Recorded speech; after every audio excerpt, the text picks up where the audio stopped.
Михаил Сергеевич Горбачев, и Борис Николаевич Ельцин Крымом шантажировали Украину. Это заложенные мины, которые еще не разминированы, это просто надо понимать. Путину уверили, что население Донбасса ровно так же, в такой же пропорции, Крым-2, вплоть до Одессы. Это чисто российский проект. Империя без Украины, как говорил Бжезинский, невозможно. Друзья, сегодня я представляю вам полное интервью с Алексеем Венедиктовым, которое мы записали для проекта к 30-летию распада СССР. В этом интервью часто обсуждается Украина, но надо понимать, что оно было записано задолго до боевых действий. А поэтому многое сказанное в нем расходится с настоящим. Но предпосылки нынешних событий были угаданы еще тогда.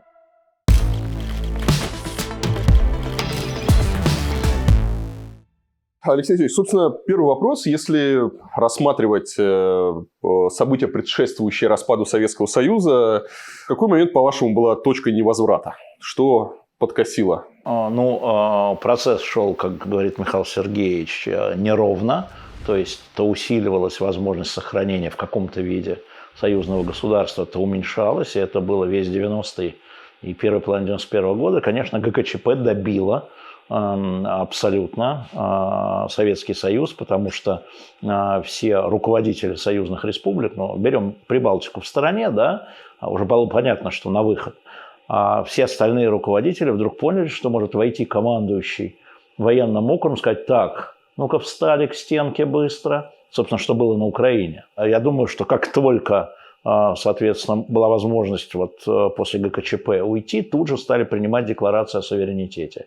И это уже было невозвратно. И хотя Михаил Сергеевич трепыхался, и федеральный центр, и пытался, и если читать заседание Совета национальной безопасности США, то начиная только с сентября 1991 года, только после путча, ЦРУ предоставляло доклады, что Советский Союз – все.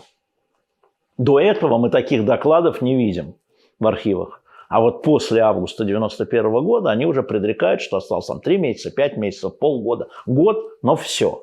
Так что давайте поверим ЦРУ, потому что они в этом случае были наблюдателями, да, и анализировали, что происходило. И начался процесс разбежания, я бы сказал, республик. Все закончилось украинским референдумом 1 декабря. Империя без Украины, как говорил Бжезинский, невозможно. А он, старик, понимал, что он говорил. Поэтому я думаю, что это ГКЧП. Точка слома – это ГКЧП. То есть, условно, в 90-м еще можно было все сохранить? Да, если мы опять посмотрим по документам, мы видим, что и федеральный центр был достаточно силен. И надо сказать, что руководители республик колебались, потому что речь шла о том, что когда федеральный центр силен, что против него выступать. А когда слабость была понятна, какие-то 8 человек отстранили президента. До свидания, ребят. А какую роль вообще этой истории сыграли националистические настроения в союзных республиках? На самом деле, опять же, если мы посмотрим на доклады, которые делала ЦРУ туда, они отмечали националистические настроения, начиная с 70-х годов. Мы видим это. И мы видим, как, например, некоторых руководителей за это снимали. Например, опять украинский, да, первый секретарь Шелест был снят за, в том числе, поощрение националистических настроений. Это естественная была история, потому что Советский Союз по поведению была империя. В позднебрежневское время насаждалось русификаторство, которое... И мы это видим, скажем, в заседаниях секретариата ЦК, где, например, Суслов, главный идеолог, тогда требовал это русификаторство, русский язык, скорее всего, назначение русских на должности в национальных республиках, что вызывало ответку не только в элитах, но и в массах. Да, это было неудобно, неприятно. А что такого-то, да? Что вы к нам пристаете со своим московским историей? Это накапливалось постепенно, потому что спецслужбы, вооруженные силы держали националистические движения под прицелом. И очень много людей, которые сажали в конце 70-х, начале 80-х годов, это были люди, которые были посажены по проявлению националистических всяких историй. Это и Украина, это и Казахстан, например, это и Грузия. Таких было много. То есть процесс там шел, но каркас, партия, КГБ и комсомол, да, его держали. Как только это ослабло, процесс вырвался наружу, и, конечно, руководство этих советских республик партийное, оно возглавило этот процесс. А что же, ты тут, понимаешь, вассал, а можешь стать ханом. Так лучше стать ханом, чем быть вассалом Москвы, ездить, кланяться, там, ботинок целовать, о премудрости там, Брежнева, Андропова говорить. Они этим воспользовались. Сегодня, если поговорить в разных странах с людьми, они совершенно по-разному воспринимают свое советское прошлое. Например, грузины, они говорят, что у нас была оккупация. Вот. А армяне рядом говорят, да нет, мы жили нормально, и вообще мы очень там благодарны и Советскому Союзу, и сейчас мы дружим с Россией, мы это как оккупацию не воспринимаем. Ну, Прибалтика, понятно, воспринимает как оккупация. На момент распада Советского Союза бывшие республики, они действительно воспринимают как освобождение? Ну, смотрите, если мы говорим о населении, мы не найдем ни одной республики, где были бы массовые демонстрации за сохранение в Советском Союзе. Кстати, включая Российскую Федерацию. За сохранение Союза ни в той же Киргизии, ни в том же Узбекистане, ни в той же Армении, ни в той же Грузии, ни в Молдове, ни в Украине, ни в Беларуси этого не было. То есть населению было пофиг. Поэтому что они сейчас говорят, это взгляд, обращенный туда, придуманный сегодня для них. И это, ради бога, это нормальный исторический процесс. Вот. А что касается элиты, руководства, руководящих слоев, то я уже говорил, они воспользовались ослаблением центра и схватили свой кусок. Поэтому то, что люди говорят сейчас, это такой, знаешь, взгляд, вот, ну, как бы сейчас представляем о том времени. Тогда было все не так. Еще раз повторю, никто не выступил за сохранение власти Москвы. И это факт. То есть все хотели разбежаться в 91-м? Большинство, я думаю, они даже сначала не почувствовали разницы. Ну, какая разница? Ну, сидел хан в Москве, теперь сидит хан там в Ташкенте. Там, или в Тбилиси. Какая разница, да, была для людей. Но то, что они не бились за Советский Союз, за сохранение великого, могучего, единого, факт. Этот факт оспорить невозможно. После распада возникли многие военные конфликты. Это и Абхазия, и Приднестровье, и Карабах. Все это вспыхнуло. Кто-то говорит, да, есть мнение, что вот пока был Советский Союз, все это сдерживалось, и это, надо сказать, спасибо, да, вот Советскому Союзу, что, по крайней мере, никто не стрелял, да, и все это было мирно. Но, опять же, есть мнение, что это все и было заложено в советское время непонятным этим переделом границ и всего остального. Все эти военные конфликты, они были заложены задолго до этого. Как к этому относиться? Как к историческому событию, так же, как к разделу Польши в XVIII веке. Мы проходили разные периоды. Действительно, кстати, в своей статье, посвященной там, России и Украине, Путин об этом очень интересно пишет. Частично правду, но не всю правду. То есть все, что он пишет про это, правда, но это правда не вся.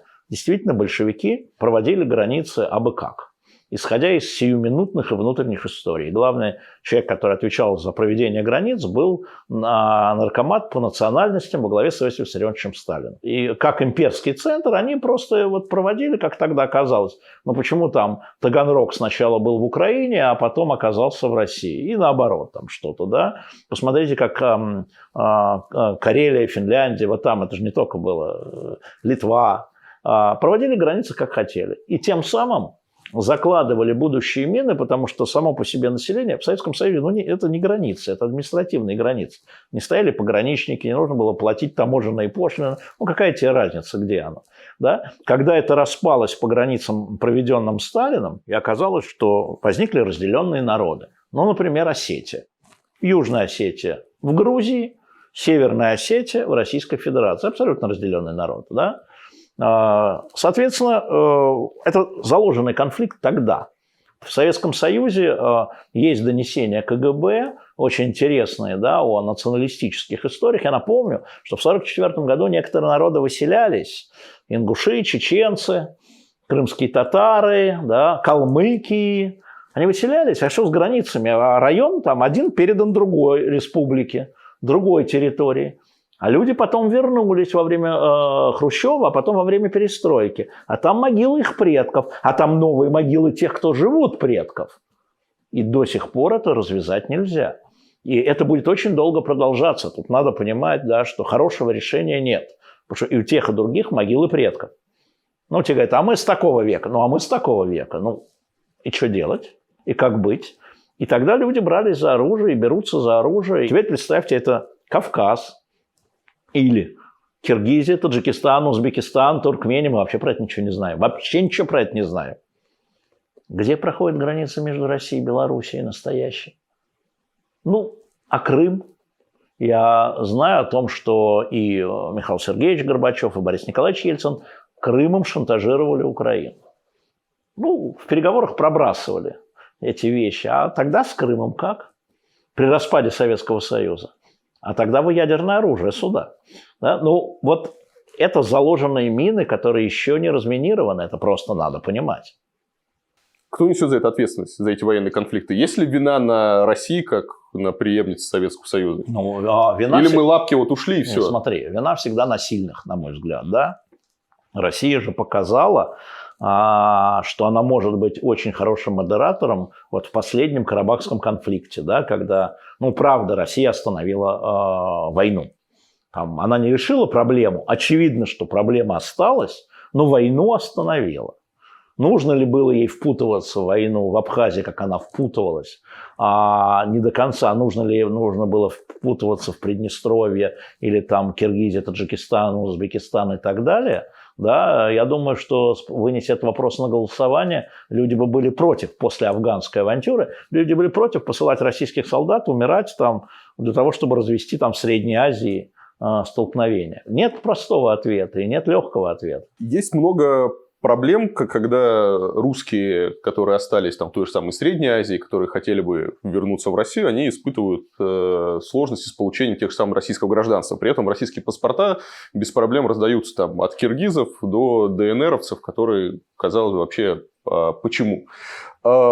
Почему Россия бросает русских? Я понимаю, и до сих пор эта проблема есть. Я понимаю, что я пресс-секретарь не только Ельцина и Горбачева, но и Путина, и Медведева. Смотрите, они не хотят переезжать в Россию. Тут надо понимать, но кто-то хочет, тот получает паспорта. Но люди, которые не хотят переезжать в Россию, они говорят, дайте нам паспорта, но мы будем жить в Казахстане. А казахское руководство говорит, вы что, бомбу нам закладываете? Как вы ее в Южной Осетии заложили? Чтобы потом прийти?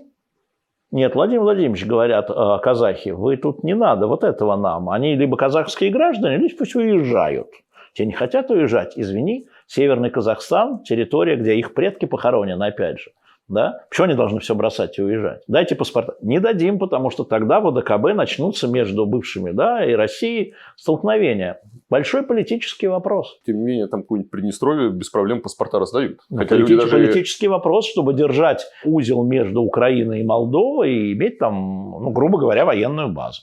И это мы с НАТО так боремся, чтобы было понятно. А где там у нас НАТО там на юге? Нет у нас там НАТО никакой. Как думаете, почему, если посмотреть на то, как разные республики двигались, мы видим, с одной стороны, какие-то безумные режимы вроде Бердымухамедова в Туркменистане, мы видим какие-то династии, как в Азербайджане, или вот то, что сейчас у нас в Таджикистане, да, там Рахмон, сейчас, видимо, там сын его пойдет за ним.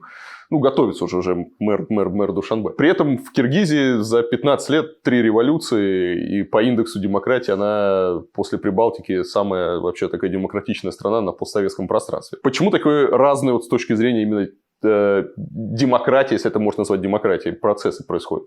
Не знаю. Но мы всегда как-то Среднюю Азию считали заодно. Мы не видели разницу между киргизами, туркменами, таджиками и узбеками, кроме специалистов.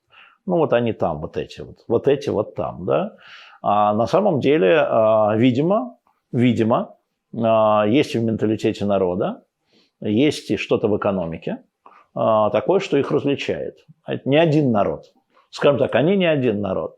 Но почему в демократии? Разве в Армении не демократия? А разве в Грузии не демократия? Разве в Молдове не демократия? Мы видим, как на выборах президенты, которые, или там премьеры, которые очень популярны, вдруг проигрывают вполне себе демократическим образом. Поэтому можно говорить, там, вы назвали там, из 15 союзных республик, без России, 14 союзных республик, у нас автократий 1, 2, 3. Ну как 3? 3. Казахстан.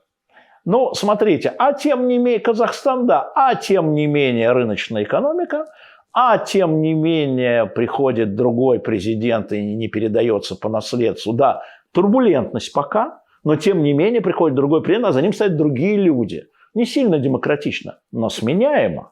То есть вы считаете, Назарбаев сейчас не отошел полностью от дела? Нет, конечно, Назарбаев пытается контролировать, и пытается это контролировать не только сам, но и через Российскую Федерацию, через свои отдельные отношения с Путиным, у которого У Токаева нет таких отношений с Путиным. Но при этом все равно внутри происходит перераспределение власти, передача власти, разность кланов. Да? Ну, там клановая, да. Но сказать о том, что да, это автократия, но это не Лукашенко, извините. Знаете, Лукашенко передает кому-то не из своей семьи, а кому-то другому. Что-то сомнительно мне. Но мне так не кажется. Поэтому я считаю, что вот таких вот уже на уровне диктатур 1, 2, 3, ну, может быть, 4 из 14. Лукашенко вы посчитали? Конечно. Конечно. Мы видим, как режим Белоруссии за 1,5 года полностью изменился. Если он был раньше популистом и ставка была на народ, то сейчас у него ставка только на силовые структуры. Ну, очевидно, ну, слушайте, 2 × 2 = 4, да, тут можно как угодно это описывать словами. Конечно, но я не думаю, что с учетом того, что Беларусь страна европейская, что это надолго. Вернемся в конец 80-х. Какова роль Ельцина в развале Советского Союза? Борис Николаевич, так же, как другие лидеры республик, он, естественно, абсолютно занимал сепаратистскую позицию, начиная там со второй половины 90-го года. Да, он требовал контроля над финансами Советского Союза, он требовал контроля над армией. Мы видели, как он строил по-другому экономику. Он пытался приватизировать для Российской Федерации Центральный банк. Госбанк тогда, да, был. Поговорите с Геращенко, он вам про это все расскажет. Но это все описано. Все его предложения описаны. Все законы, которые принимала Российская Федерация, тогда и Верховный Совет под руководством Ельцина, они описаны, это все есть. Сначала он хотел, чтобы была Россия и все остальные, потом хотел просто увести Россию из Советского Союза, поняв, что просто стать президентом СССР вместо Горбачева он не может. Ну, Ельцин уже пришел на все разваленное и просто взял свое? Или он реально внес какой-то вклад в развал Союза? Конечно, с его силой воли, с его харизмой, с его готовностью жертвенности. Да, он был знамя. Он был не только игрок, да, не только, знаете, бывают политические кабинетные игроки, но он был и знамя, и символ. И без такого лидера, как Ельцина, я думаю, что процесс пошел бы по-другому. Роль Горбачева? Горбачев был единственный политик из крупных, который бился за сохранение Советского Союза. Я сейчас читаю, соответственно, тексты его переговоров с президентами, Бушем в первую очередь. Вот 2 человека, которые хотели сохранить Советский Союз. Американский президент Буш и советский президент Горбачев. По разным причинам. Буш хотел сохранить Советский Союз, чтобы Горбачев продолжал контролировать ядерное оружие. Для американцев было важно, чтобы вот это все не развалилось, и вот эти куски ядерного оружия не оказались в руках каких-нибудь полубезумных руководителей каких-то там султанатов. Для него это было вот принципиально. И он даже в 91 году в июне, будучи в Киеве, выступая на митинге, сказал: дайте шанс Горбачеву, вас свистали. Президента Буша в Киеве в 1991 году пришла толпа за суверенитет. Его освистали. И более того, когда он вернулся в Штаты, в Конгрессе ему было вынесено порицание, потому что он не поддержал стремление народа к независимости, украинского народа. Вот. И он бился. И Горбачев тоже бился. И было видно, как он бился, как он уступал, как он пытался договориться с Назарбаевым и Кравчуком против Ельцина, чтобы сохранить хотя бы центр, хотя бы единый финансовый центр, единый центр безопасности, международку. Но после ГКЧП, когда он показал, что он в глазах этих людей слаб, там был эпизод очень важный, мало кто его помнит, когда он уже прилетел из Фароса, он прилетел вместе с женой, а у жены там, у Раисы Максимовны, в Фаросе случился удар. Она ожидала, что их убьют, как Чаушеску. Он приехал, и ему говорят: вас ждут депутаты. Триумфарно вернулся, да, вырвался из плена. И он уехал с женой в больницу. И он, выбирая между страной и женой, он выбрал жену. Слабак, как сейчас говорят. И тогда говорили, и продолжают. У него страна, он жену выбрал, которая была в очень тяжелом положении. Обыватель сегодня винит Горбачева, в том числе за перестройку. Что считают, да, что перестройка и попытки Горбачева как-то перезапустить экономику Советского Союза, она в итоге и вылилась в этот развал. Вся эта гласность, все это разброд и шатание. Ваше мнение? Ну, если бы не было перестройки, если бы Горбачев взял бы тот же самый консервативный курс. Я бы напомнил, что до Горбачева, во-первых, Горбачева с его идеями привел Андропов. Да. Потому что КГБ, если мы посмотрим 81-82 год, получала все данные о том, как вот экономика Советского Союза, в том числе вследствие афганской войны и бойкота, и санкций, начинает очень сильно проседать. Можно, 82 год, на каком-то там году советской власти, в 65-м, да, принимается продовольственная программа. Ребята, это значит, перевожу с партийного на русский, продовольствие исчезает с полок. 82 год. Партия большевиков у власти 65 лет. Продовольственная программа, потому что его нет. Это до Горбачева, еще раз, да, при Брежневе. Потом Андропов мы читаем. И когда он приходит к власти, есть документы дивные, да, это 85-й год, где сказано, Политбюро занимается вопросами, сколько картошки осталось.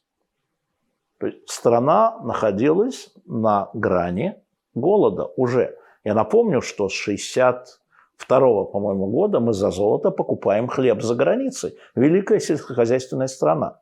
Золота больше не становится, потому что санкции после Афгана.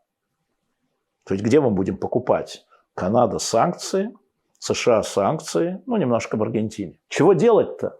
И тут грянул Чернобыль. И Чернобыль, как мне говорил Горбачев, он показал, что не работает система в безопасности. Он, могу рассказать подробно, он рассказал, как он узнал про Чернобыль. Я к нему, конечно, привязался и говорю, что Михаил Сергеевич, ну как же вы, вот Чернобыль, то есть он говорит, я тебе сейчас расскажу. Сейчас я тебе расскажу, Леш, ну там несколько слов на хорошем русском, который из татарского произошел, ну из старо-татарского, поэтому я не могу говорить по цензурам. Говорит, утром, говорит, мне докладывают, КГБ, говорит, докладывает, на Чернобыльской атомной станции пожар. Ну я им говорю, тушите, я вам что, пожарный что ли? Ну чего вам надо, там ресурсы, да, сделаем все. Днем докладывают, приходит, значит, ко мне этот, говорит, лысый этот, со звездами, академик Александров, который президент Академии наук, который делал Чернобыльскую эту историю, да, реактор. И говорит, мои реакторы не взрываются. Я кому должен верить? ЦРУшникам, которые говорят, что там взрыв, или своему академику? И только вечером, говорит он, этого дня, ко мне приходит сообщение, что шведское радио, внимание, да, принимается решение, шведское радио сообщило, движется радиационное облако, радиоактивное облако к Швеции. Но шведы врать не будут. Говорит, я тут же вызвал, всех нахлобучил, создали комиссию и так далее. Вот так проходила информация. А первая информация о взрыве, чтобы ты понимал, я видел телеграмму из Чернобыля в КГБ Украины, была утром. А Генсеку докладывали пожар. Вот так принимались решения, понимаешь? И вот это, конечно, показало ему, что это надо реформировать. Кстати, это история с гласностью, о чем мы будем говорить. Оттуда стрельнуло-то. Оттуда стрельнуло. Обманывали людей, вывели демонстрантов под радиационный фон. Хотя руководство республики драпало, свои семьи вывозило. Вот тебе цена гласности. Вот и все. Вот такая история одна. А их было очень много. Давайте на протяжении всей истории Советского Союза крупные аварии, они так или иначе все равно скрывались. Ну, прямо не с Чернобыля началось. Они скрывались от людей, но не от генсеков. То есть вы считаете, до этого не подделывали перед начальством отчеты и не скрывали? Расстреливали при Сталине, например. Срывали погоны при Хрущеве и при Брежневе, например. Сейчас это открыто, можно найти. Но постепенно, конечно, начинали скрывать, потому что в брежневское время государю должно быть спокойно. Да. Перестали. Ну вот он и унаследовал это. Государю спокойно, а там рванул атомный реактор. А государю должно быть спокойно. То есть на самом деле экономическое положение Советского Союза, санкционное окружение Советского Союза. То же самое происходило в социалистических странах. То есть лагерь трещал по всем параметрам. И плюс к этому Чернобыль. Гласность не возникла просто, а давайте поговорим. Нет. То есть у него не было выбора? Ну, у него был выбор. Просто это бы рушилось бы гораздо более серьезно. Значит, был бы второй Чернобыль, третий Чернобыль. Он это понимал. Он это понимал. И поэтому, когда читаешь там мемуары его помощника, видишь, вот вам папочки КГБ, а вот вам доклады помощников, которые брались там по прессе, уже свободной. И он сразу говорит, подожди, Крючков, ты мне что принес? Да? А вот журналы пишут «Новый мир», а вот ты мне что принес? Ну, а где правда-то? Какая главная ошибка Горбачева была? Я сейчас скажу непопулярную вещь. Мы с ним оба пришли к мнению, что его главная ошибка в том, что он абсолютно не разбирался в людях. Вот всего его окружения его предало. Когда ты с ним про это начинаешь говорить во время ГКЧП, это же все люди, назначенные ему. Более того, там были люди, которые были близкие его в семье, к жене, к детям. Там Болдин, например, и начальник его аппарата. Просто член семьи. Я ему говорю: Михаил Сергеевич, ну как же, ну все, вице-президент, премьер-министр, все ваши назначенцы, министр обороны. Я не хочу об этом говорить. Он это знает. И вот то, что он все время пытался там между Ельциным и Лигачевым, между там Яковлевым и Громыко вот играть, да, он все время, он человек консенсуса был. А в то время надо было принимать решение, чтобы удержать страну, принимать решение о ее реформировании. А он хотел все примирить, крайне правых и крайне левых.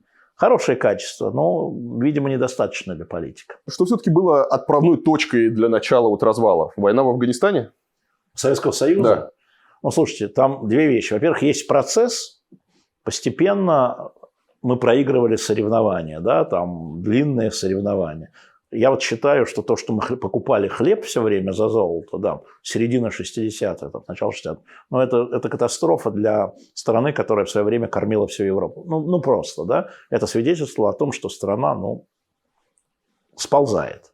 Потом был как бы рывок, когда нефть нашли и стали ее экспортировать по деньгам. А потом случился Афганистан, который привел к политической катастрофе, потому что, повторяю, если мы это соединяем с хлебом и с нефтью, мы увидим санкции. И страна начала погружаться в беду, потому что приходили гробы. А мы же не вели войну в Афганистане. Мы там выполняли интернациональ. Приходили гробы. Люди не верили тому, что говорили по телевизору. Не верили. Значит, продовольственная программа, я уже сказал, да, страна сползала. Когда пришел Андропов после Брежнева, он же пытался наладить, если вы почитаете его речь, он говорил, что хозяйство в ужасном состоянии. Надо реформировать. Но он считал, что реформировать можно силовым образом. Да? То есть орднунг, порядок, все из-за расхлябанности. Сейчас я вспомню. По-моему, треть производимого продовольствия терялась на складах, сгнивала, перегруз. Треть. Не убиралась. Если ты читаешь донесение Андропова сначала как председателя КГБ, потом как первого секретаря, который мы докладывали, ты понимаешь, что это было, а чего такое. Да? И это все шло. Афганистан сдетонировал, безусловно, повторяю, он явился триггером усиления падения. И все. И все. И дальше нужно было понимать, либо там вводить военное положение, практически, как пытался сделать Андропов, но быстро умер. Либо потом еще год, когда Черненко был за Андроповым, все это ничего не трогайте, руками ничего не трогаем, ничего руками не трогаем, а оно продолжало падать. Либо, когда пришел Горбачев, надо было начинать реформы. Экономические реформы, реформы разрядки, да, потому что там у нас чуть мировая война, там в каком 83-м, по-моему, чуть не началась, когда приняли за запуск ракет и могли ответить ядерным ударом. Все, Горбачев это начал медленно, аккуратно. И это можно поставить ему вину. Надо было резко, наверное. Хорошо сегодня давать советы, понимаешь, по прошествии стольких лет. А у Горбачева какое отношение к войне в Афганистане? Оно менялось очень интересно. Мы с ним на эту тему говорили. И, во-первых, когда принималось решение о введении войск, его не спросили, хотя он был, по-моему, кандидатом в член Политбюро уже, секретарем ЦК. Его не спросили. Затем год уже не при Брежневе. Уже при Андропове начинает подниматься разговор, он молчит. Он на тех заседаниях, о которых я читал отчеты, Горбачев молчит, не говорит. И прямо когда он становится генсеком, март 85-го, буквально летом 85-го начинается разговор о выводе войск.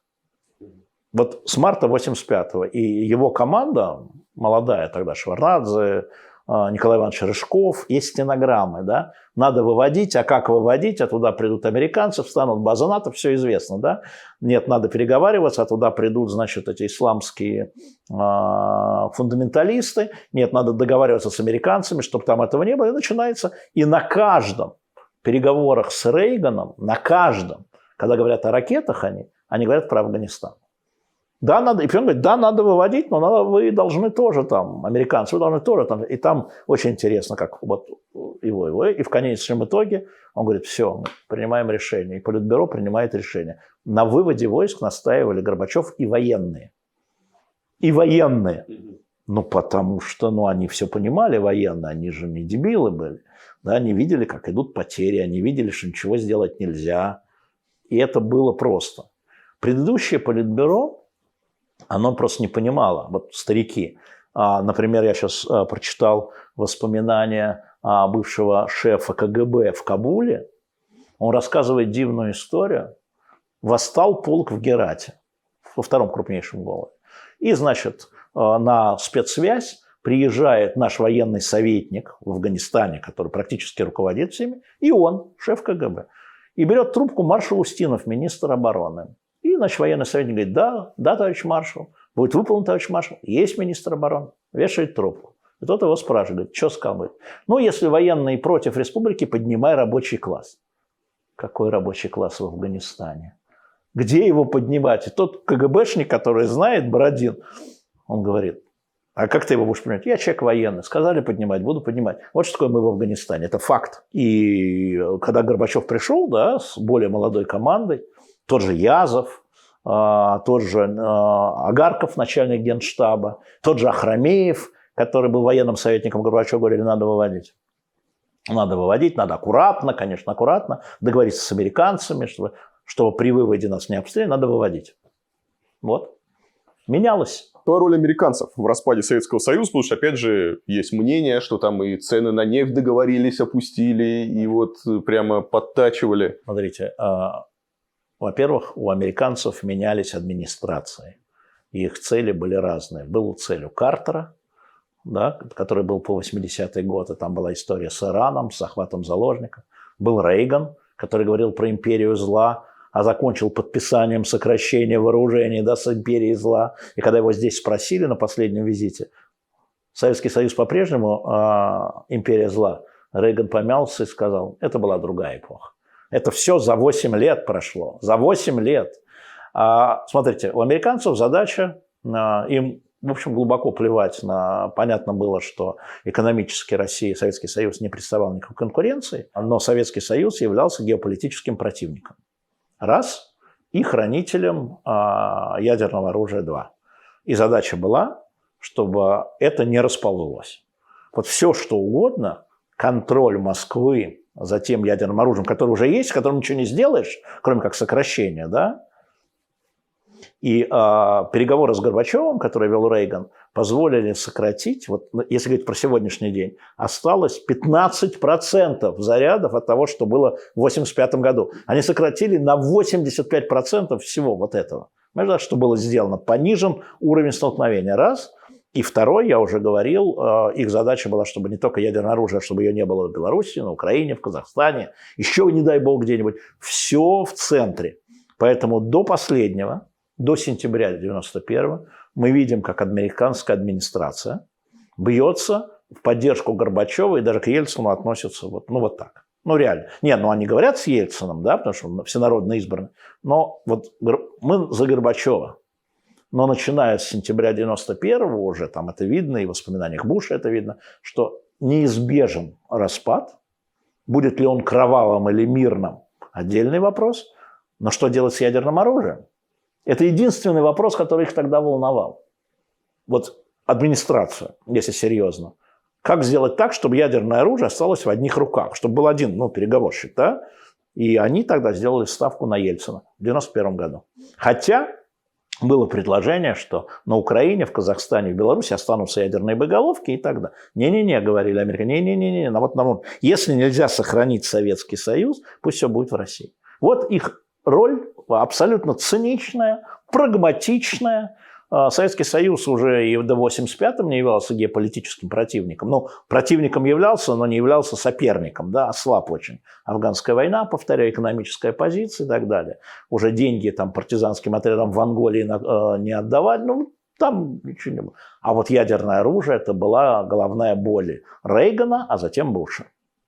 То есть, я правильно понимаю, что Советский Союз распался из-за наших внутренних косяков, без внешнего... В первую очередь, конечно... серьезного внешнего давления не было. Империя распадается, безусловно, из внутренних косяков, хотя внешние события, санкции – это внешние события, да?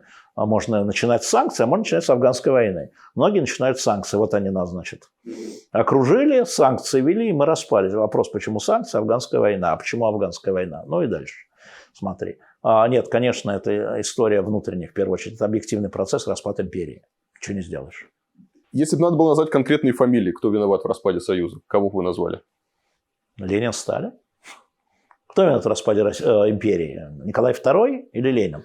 Да, это такой детский вопрос, на который правильного ответа не существует, потому что была заложена такая модель, она была краткосрочная, потому что Советский Союз в силу особенностей государства созданного все время отставал. Там же вся проблема в том, что мы отставали в развитии науки, кроме космоса, да? Только в ядерном паритете, в развитии экономики. Без конца теряли друзей. Слушайте, от нас побежала вся социалистическая система. Почему побежали-то? Вот он показывает, если так было хорошо в Варшавском договоре и в Совете экономической взаимопомощи, если на уровне Политбюро решалось, сколько тонн помидоров мы покупаем у болгар, да, на уровне Политбюро, почему они вдруг побежали? Все сразу, вот все взяли и побежали. И никто не сказал, мы хотим с Советским Союзом как братья. Нет. Народ побежал, элиты побежали. Это значит, что мина была заложена, да, в самой системе существования вот такого объединения. Значит, это было неизбежно. Значит, это было не раньше, так позже, более кроваво, менее кроваво. Знаете, великий человек Черчилль, но он никак не мог примириться с распадом Британской империи. Вот никак. И когда уже там все было понятно, там 50 какой-то год, был Индия. Какая Индия? Какое государство? Это территория. Территория. Какое государство? А Индия уже к этому времени была государством. А сейчас это практически ядерная держава. История ровно в том, что есть процессы исторические, они неизбежны. И их можно затормозить, ускорить, а можно попытаться их превратить в нечто другое, как, собственно говоря, попытались превратить Британскую империю в содружество, которое формально еще существует. И на тебе в Австралии генерал-губернатор, в Канаде генерал-губернатор. Есть некие связи такие, скажем. Мы не сумеем, но мы пытались. ОДКБ, там, ШОС, Евразийский союз – это правильные все направления. Да? Но мы только в самом начале пути. С каждым годом у обывателя все больше таких вот ностальгических настроений в России по Советскому Союзу. Смотреть на социологию, то все больше ностальгирует. И даже можно посмотреть на риторику Владимира Владимировича, который, если там еще 10 лет назад он полностью отвергал, говорил, что мы идем вперед, эта страница давно перевернута, то теперь мы там и историю как-то переписываем, и вроде не так все плохо, и вот и уже сейчас последнего там и границы сейчас мы куда-то пересмотрим, и вот как-то тоже идет это заигрывание. Почему русские хотят в Советский Союз? Смотрите, во-первых, у власти всюду, не только в политике, но и во главе медиа, стоят люди, которые я, из Советского Союза. Раньше мы были моложе, девушки чаще оборачивались, трава зеленее, вода мокрее. Да? Это воспоминания безбашенной юности. Это нормально. Дальше. Поскольку сегодняшнее время тяжелое, его надо заместить в сознании сознательно путем пропаганды, да, образом того, какими мы были хорошими, как сейчас тяжело, но мы станем еще такими же хорошими. Это абсолютно четко. Старые песни о главном. Великое изобретение. Не знаю, кто изобрел, говорят, Константин Эрнст. Не, ну, как идею, да? Вот. И да, ностальгируют люди совершенно. И кубанские казаки, фильм «Покажи сейчас», говорят, вот после войны, как люди хорошо жили. Это просто из тяжелого времени бегство назад в Великую империю. Нас тогда любили, нас тогда боялись, уважали. На самом деле уважали. Термин такой как-то принят, да? И мы хотим, чтобы нас уважали, мы хотим, чтобы нас любили, мы хотим, чтобы нас боялись. Это же нормально для страны, которая живет в постимперском синдроме. Были великие, все нас слушали и слушались. А сейчас могут повернуться спиной, да, и просто, как будто нас нет. Не, надо вернуть. И, собственно, синдром Крыма, он про это. Потому что крымской истории Путин завоевал любовь. Не электоральный сюжет, а любовь. Почему? Потому что Крым – это мечта. Крым – это лазурный берег для советского человека был, да? И вот Крым приплыл в родную гавань. Путин вернул, замечу, вернул Крым в родную гавань. Никто не помнит, как он был там под Турцией, под генуэзцами, там, под кем хотите. Даже под Украиной уже никто не помнит. Я имею в виду 1954 год. Да? Потому что границ не было. Мы ездили там из РСФСР в Украинскую ССР. Вы что, смеетесь, что ли? Вот. Ничего не было этого. А он вернул, он любовь, понимаешь, исполнил мечту. Мы любим человека за то, что он исполнил мечту. И я абсолютно уверен, что большинство российского народа – это именно вот это чувство благодарности, да? Мечты, сбывшаяся мечта. Отлично, отлично. Поэтому, как в Советском Союзе, ездим без границ. А вы ностальгируете по Советскому Союзу? Вы бы хотели, чтобы в каком или ином виде эта империя сейчас существовала? Нет, слушайте, я ностальгирую по своей молодости и, соответственно, по своему здоровью. И опять же скажу, девушки оборачивались чаще. Это правда. Но поскольку я все-таки по образованию историк, я прекрасно понимаю те угрозы, которые существование Советского Союза закладывало, собственно, для меня и моей семьи. Я не ностальгирую никак и нисколько. Да, не хотелось бы границ. Но давайте сделаем, как в Европейском Союзе. Там тоже нет границ. Да? Ну, чего ностальгировать по Советскому Союзу? Как почему? По Леониду Ильичу Брежневу? Вот почему мне там ностальгировать? Почему? Вот по чему отдельно? А по чему? Ну, кстати, многие люди, вот с кем я говорю, они говорят, что раньше можно было ездить. Вот раньше я ездил, к примеру, в Москву из своего кишлака, а сейчас я поехать в Москву не могу. Ну, вот это вопрос границ. Ну, так, уважаемые товарищи правители, не обязательно для этого, как мы видим по Европейскому Союзу, быть в одной стране. Значит, спокойное пересечение границ. Почему ты из кишлака не можешь? Что тебе мешает? Дорого. Дорого. Дорого. Раньше-то... А раньше-то что? Раньше-то как? Раньше было дешевле. Дешевле относительно чего? Ну, на какую-то зарплату, и были, я так понимаю, возможности, и ты мог там в санаторий поехать вопрос, или еще куда-то. Это фантазии, потому что санаторские путевки, как правило, распределялись профсоюзами. Они распределялись государством за счет того, что государство тебе не доплачивало. Просто наша неграмотность. Ну, надо это тоже пережить. Бесплатного не бывает, в жизни не бывает. Да? А как он стоял там за сапогами к своей жене или там дочке, он не помнит, нет?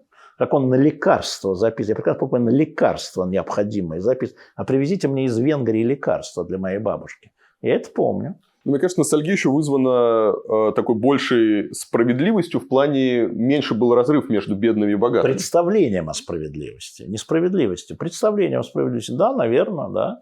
Наверное, в Северной Корее там тоже справедливости больше. Это правда. Не, ну, то есть, даже как там представители там номенклатуры, там члены политбюро, они, ну, сколько, у них было побольше комнат, да, но это не было такого колоссального разрыва, который есть сегодня. Когда... Верно, да. Когда кто-то там не знает уже, какую яхту себе купить, а кто-то ест там доширак и думает сосиску там покрошить или на завтра. Совершенно справедливо. Это тоже будет ностальгия. Но если мы увидим последние опросы, ностальгические представления захватили молодое поколение, которое никогда не жило в Советском Союзе. Да. И не могло это... То есть, это представление по фантазиям. Кстати, очень интересно, потому что даже если взять YouTube, где мы сейчас с вами взбираемся на Олимп, там довольно много именно таких просоветских блогеров, в том числе молодых, с очень большой аудиторией. Я только могу сказать, что этим блогерам в Советском Союзе места бы не было. Сидели бы в лагерях в Советском Союзе, даже при Брежневе. Чего ты себе позволил? Возьмите, почитайте. Чего себе люди позволяли, которые без согласия там, партийной организации, да, позволяли бы себе, ну, просто разговаривать хотя бы даже в комнате, я имею в виду, ну, где работаешь, там, дома, наверное, еще можно было, еще техника не так далеко дошла, в комнате, вот то, что они говорят там, да, про страну, кто бы им позволил? 58-я статья, антисоветская агитация, пропаганда. Туда. На севера. Работайте на благо социалистической родины.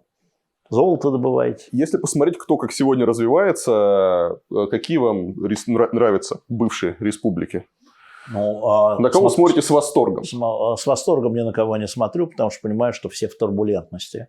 Понятно, что прибалтийские республики, войдя в Европейский Союз, получили поддержку, и экономически у них по сравнению с другими республиками, конечно, уровень жизни повыше.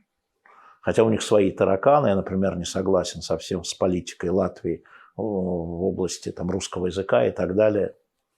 Понимаю, почему, но не согласен. Вот. Очень интересные процессы были при Саакашвили в Грузии. Я плохо знаю Среднюю Азию.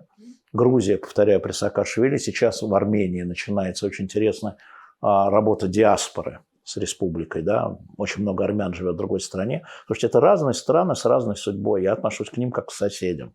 Я не отношусь к ним, может быть, через себя, через силу, как к частям одной страны, включая Украину. Это отдельная страна со своей историей и со своим будущим. Отдельная, другая, иная, как хотите называйте.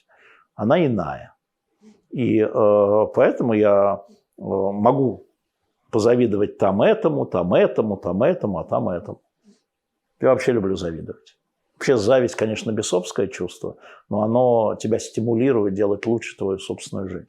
Саакашвили для вас положительный персонаж? А реформы Саакашвили положительные абсолютно. Я помню, когда я туда ездил, я сделал там интервью со всеми министрами в один день, когда начались реформы. И я говорю, вот бы у нас так. И на самом деле очень многие истории потом были переняты. Ну, скажем, МФЦ, это Саакашвили на самом деле там. Реформа полиции совершенно фантастическая. Ну, и реформу полиции мы не переняли. Не переняли. Значит, страна Грузия, которая в Советском Союзе была одной из самых коррумпированных, да, причем на бытовом уровне, на государственном уровне и так далее, ему удалось решить эту проблему. Даже сейчас, после того, как он ушел, коррупция в Грузии минимальная. Она есть, конечно есть, но она минимальная. И это очень круто, да, вот так переменить судьбу страны. И пошли инвестиции, да, и люди стали вкладывать деньги в страну. Это значит, растет, ну, как бы вот эта справедливость, да, она начинает выравниваться. От этого простые люди выйдут. Я этому завидую. Я очень много об этом говорил и с нашими, которые не любят Саакашвили, потому что, ну, он, как они считают, плохой человек. Вот. Но реформы, да, надо посмотреть, красть его реформы, это правда. Есть ли вина за 2008 год на Саакашвили? Конечно. Когда глава... Мог ли он избежать войны? Потому что Саакашвили, я с ним говорил где-то неделю назад, да. Вот, у него есть стойкая, ну, его версия, да, я не знаю, насколько он искренен, но он говорит, что по всем данным там, и разведок и всему остальному войну было не избежать, потому что она готовилась там заранее, и он просто был статистом в этой ситуации и ничего не мог поделать. Ну, он лукавит, конечно, да, и мы сейчас приблизительно знаем, как началась война, как его спровоцировали и выманили его, там сказать, его сепаратисты, а Россия, которая взяла обязательства, естественно, их поддержала. Вот. Я думаю, что вообще в истории говорить, там, а Наполеон мог избежать поражения после Бородина, говорить очень сложно, но то, что ответственность, я не скажу вина, но ответственность президента за то, что его страна, за то, что он втравил войну, конечно, есть и большая. То есть он мог избежать на тот период он мог избежать ситуации, он не хотел. Но опять, а внутри там его избиратели не хотели переговоров с сепаратистами. Не хотели переговоров с сепаратистами. Он стал заложником общественного мнения Грузии. Мог он избежать, как политик, как так, с звериным чутьем, чувствуя, что его избиратели, да, говорят, нет, парень, давай, Миша, давай, вернем наши территории, давай. И беженцы, я, например, знаю очень хорошо, как в Азербайджане давили на азербайджанское правительство беженцы, которые бежали не только из Карабаха, да, которые говорили, верни нам наши земли, от тебе избираться, а это люди, которые вот палатки здесь разбили, да. И вопрос, можно ли избежать, нельзя, но это уже сам политик принимает решение и риски. И Саакашвили, попав в эту войну, не был переизбран. Дело не в том, что Грузия потерпела поражение в этой войне и потеряла территории, сколько там, треть, я не помню. А дело в том, что грузинское население от него, потерявшего поражение, отвернулось. А от Пашиняна, который тоже потерпел поражение в Карабахе, не отвернулось. И это значит, он не потерпел поражение. Ну, Пашиняна поддержка там на 20% упала, там 70%. Это не имеет значения. Ну, я понимаю, да. Потому что Саакашвили говорил, что он встречался там еще до начала этой войны с Путиным, и Путин его чуть ли там не по плечу похлопал, сказал, это вообще наша тема с американцами, ты здесь, извини, ты здесь ни при чем, но вот это уже все решено. Меня там не было, президентом я не верю. Можно ли, если возвращаться тогда к Украине и проводить аналогию, можно ли было избежать Донбасса? С точки зрения истории с Донбассом, я считаю, что в том виде, в как оно случилось, его избежать было можно. Потому что Путина уверили, и уверил его в том числе Сурков, что население Донбасса ровно так же, в такой же пропорции, Крым-2, вплоть до Одессы. Харьков, Одесса. Это все русские, они поддерживают Владимира Владимировича, даже не сомневайтесь. Не знаю, чего докладывали ему разведка и военные, да, но мы видим, что, во-первых, докладывали, что русское население, русскоязычное население, да, юго-восток Украины горит желанием. Да, во-первых, что, значит, киевские фашисты, нацисты, и это сразу у Путина с войной связано, с Второй мировой, с Великой Отечественной. Во-вторых, что русское население просится и горит. Ну, допускаю, что шли такие, да. Он шел как освободитель. Тут надо понимать. Как в 45-м, как в 44-м, 45-м. А оказалось, и проблема ровно в этом, а не в вооруженных силах Киева, что местное население не так среагировало. Вот если говорить, скажем, по неформальным цифрам, то есть цифры, они доказывают про беженцев, про перемещенных лиц, про ООНовские цифры. На территорию России из Донбасса уехало 600 тысяч, а на территорию остальной Украины 1 200 000. Они бежали от русского оружия. И там, кто еще сидит, неизвестно, как относятся. Это вот из 5 миллионов жителей вот этой территории. То есть на самом деле 80% не получается, и 85% не получается. Я думаю, что если бы Путину докладывали адекватно, может быть, можно было избежать Донбасса. Но если население тебя так не хочет. Я не про роль Путина, да, история Путина, она понятна. Он принимал решение? Да. Нет, он принимал решение. Здесь было единоличное решение. То есть это чисто российская агрессия? Это чисто российский проект. Потому что если бы это была чисто российская агрессия, мы бы не видели значительной силы сепаратистов, которых больше, чем там было русских солдат всегда. Да, даже вот этих, которые уезжали там куда, в отпуск, не помню, да. Там эти армии, эти батальоны состоят из жителей Донбасса. История же в этом все равно. Да? И при том, что при поддержке России, но это элемент гражданской войны, это элемент граждане Украины или бывшие граждане Украины, как хочешь. Да? Вот сейчас там выдано 660 тысяч российских паспортов жителям Донбасса. 660 тысяч. Вот они получили русские паспорта. Это же не русская агрессия. Это же они захотели быть в России по разным причинам. Вот тебе цифра, вот она есть, вот ее как применить? Последний вопрос относительно Белоруссии. Куда уплывет? Европа или Россия в итоге? Ну, если говорить тактически, то сейчас карта в руках у России. Потому что, ну, практически Россия защищает, кормит, ну, если говорить попросту, да, Беларусь является гарантом того, что Беларусь существует вот так.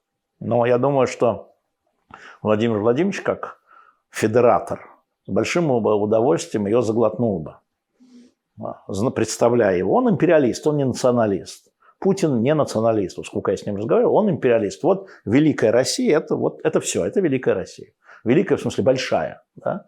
Но он понимает, что это вызовет дополнительные осложнения в мире, да? Заглотил еще там отдельно взятую страну. Поэтому он будет ее держать как сателлит, а Лукашенко будет пытаться выскочить. А Лукашенко, он зажат между тремя силами: России, ЕС, ну, Западом, условно говоря, и собственным протестным движением. И он, как хороший кусок мыла, он так, знаете, как мыло выскакивает, когда смотрел, он пытается вот это сделать. Где главные его теперь собеседники? Казахстан и Китай. Вот мы через голову, он встает и говорит, через голову Путина: ау, ребята! И, значит, его премьер-министр едет в Казахстан договариваться о поставках. Он звонит Токаеву, он звонит председателю СИ. Он большой человек, Александр Григорьевич Лукашенко. Он будет пытаться сохранить независимую Беларусь и играть между разными, но если не без Европы, ну тогда Китай с Казахстаном. Вот такая у нас дивная история. А нет просто ощущения, что он, ну, со стороны, видишь, он просто унижает Россию своими действиями, то есть мы ему помогаем, мы его там спасаем, да, но вся его политика, она какая-то просто совершенно такая пренебрежительная. У меня такое чувство, что есть там, ему на Путина передали компромат. Не-не-не, он просто понимает, зачем он нужен Путину. И он, как человек очень хитрый, умный, опытный, используй. Знаешь, оружие – это то, что у тебя в этот момент под руками. Вот Путин под руками, значит, будет Путин. Да, вот председатель Си будет под руками, значит, председатель Си. Да? Он в этом смысле человек крайне неразборчивый в средствах. Да? И по этому вопрос унижает. Да ну шо вы, Владимир Владимирович, да вы шо? Вы большая Россия, мы тоже Россия, но белая. Но белая, маленькая Россия, ну что унижает, что такое говорите. Ильхам – это временная история, он слабый, он гемошник, генералы, папины генералы, он всех скрутил в бараний рог. Восток – дело тонкое. Восток – дело тонкое. Он контролирует все со своей семьей, ну в широком смысле этого слова. Он контролирует лучше, чем Бердымухамедов. Он просто так не выпендривается. И, конечно, победа в Карабахе для него это вот такой орден. Вот такой орден. Он даже согласился не брать Степанаки, да? Потому что это потом. Это потом. То есть потом еще возьмут. А они ничего не отказывались, они ничего не отказываются. Они пошли навстречу Путину прекратить войну, прекратить стрелять. На что он меняет пленных, знаете? Вот армянских пленных на что? Что взамен? Карта минных полей. Потому что там все заминировано. Ему нужно там вот сделать вот это вот Шуша, это будет международный центр, международный аэропорт, это будет Гонконг. Чтобы вы понимали, он из Карабаха, но не из всего, а вот из той части будет делать Сингапур и Гонконг. Да, Дубай. Аэропорт построили. Ну да, нет, это же еще и презентационная вещь, да. Вот смотрите, да. И, конечно, очень важно, что он пошел навстречу внутренним беженцам, их очень много было, да. Это его избиратели. Теперь ему будут ботинки целовать. Они. И он вернул их в могилы. Так что вот. И он очень сильно, мы с ним торгуем оружием, как вы знаете, да, там, и не только оружием. Азербайджан мощный партнер наш и Турции, да. Он молодец. Я должен сказать, что вот с точки зрения вот интересов Азербайджана, он, конечно, оказался крутым. Он всегда такой вежливый, мягкий, мы разговаривали много раз. Вежливый, мягкий, ну, кажется, маменькин сынок, казалось бы, да. Я поначалу так его воспринимал тоже. Все обманулись. Все обманулись. Железно. Друзья, как вы, наверное, знаете, YouTube ограничил монетизацию в России. Это значит, что мы с моей командой потеряли важный источник финансирования. Если вы хотите нас поддержать, то можно сделать это по ссылочкам в описании. Лучше оформить ежемесячное пожертвование через Patreon, если вы живете не в России, или через Boosty, если вы живете в России. Также можно отправлять криптовалюты.